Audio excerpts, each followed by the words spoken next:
get to introduce Senator Tammy Duckworth, who was in the same class I was in when we were first elected in 2012. And we have another person, this person running for president, who is also in the class of 2012.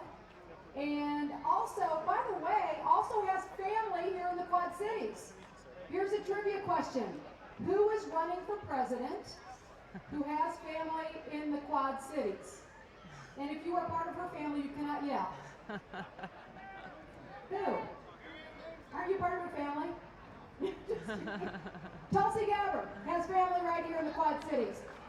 So, but get this, so the same year that we were elected, which was 2012, she leads up to that, and she, like Tammy Duckworth, served in uniform as well. She served in Iraq, in Kuwait, and she is a tireless champion for our veterans. Let's hear it for presidential candidate Tulsi Gabbard. Thanks for your leadership, organizing all of this. Thank you. Thank you. And her husband Abraham down below. He's very handsome. Thank you so much. Thank you. Aloha. It is so great to be here. Thank you very much, Sherry. It's very special to have you give my introduction to be here finally in your hometown. We are crashing at my uncle and aunt's house tonight here in Moline. But it's great to be here for Labor Day. It's a great weekend, you know, we all look forward to it. It's a long weekend. We can spend time with our family and friends and have barbecues. But really what is so special about Labor Day is who we are celebrating. We are celebrating America's workers. People who work hard every single day, who are the engine behind our country's economy. Now, you know, if you turn on the news, you look at the headlines, people talk about the state of our economy. They point to the stock market and the GDP and all of these different numbers, but very rarely do they talk about the hard work of men and women across this country who wake up early every single day, who work the third shift, working all night long. Those nurses, those firefighters, those post office workers, people who are serving our country every single day.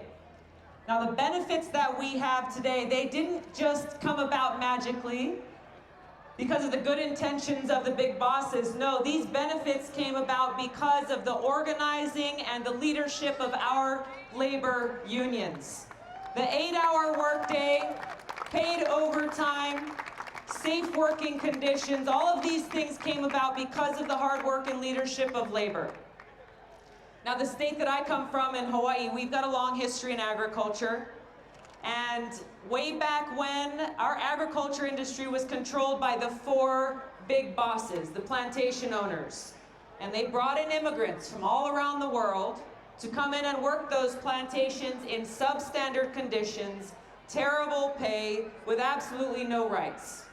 And anytime they fought for more rights, they fought for better working conditions, they were threatened by the bosses that they would be fired and that they would be easily replaced.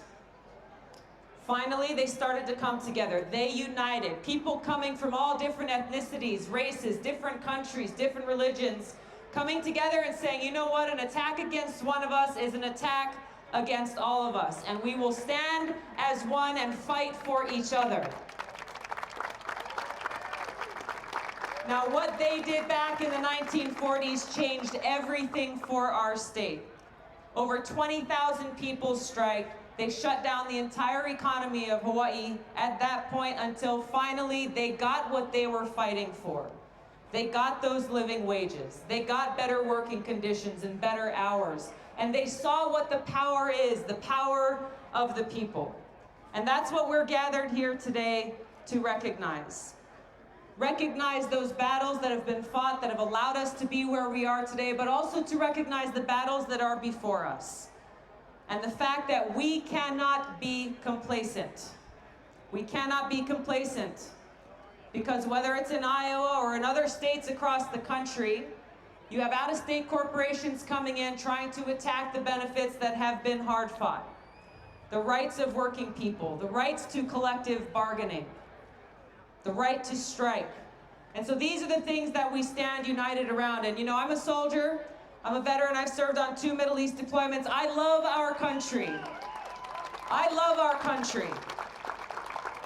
And what can be more patriotic for us as Americans than to fight for each other, to fight for our well-being, to fight for a better quality of life, to fight to protect our environment, make sure we've got clean air to breathe, clean water to drink, a safe place to live, a living wage so that we can take care of our families and have a bright future for our kids. These are the unifying principles that bring all of us together, no matter where we're from, as we stand as one, speak with one voice, speaking for each other as Americans, fighting for that bright future with peace, prosperity, and opportunity for all. Thank you all for being here, for everything that you're doing.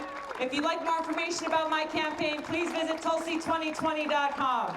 Thank you. Have a great day. Aloha. Thank you. Great singing. Tulsi, point out your aunt and uncle. They're actually not here. What the heck? Your sister is. Uncle Bill and Aunt Kelly are on vacation right now. Point out your sister. My sister is here. Wave. There we go.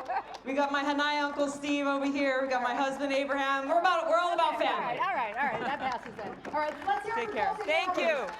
Thank you guys. Thank you. Where I live. Sure, I'll come right Although down. I've never been to Hawaii.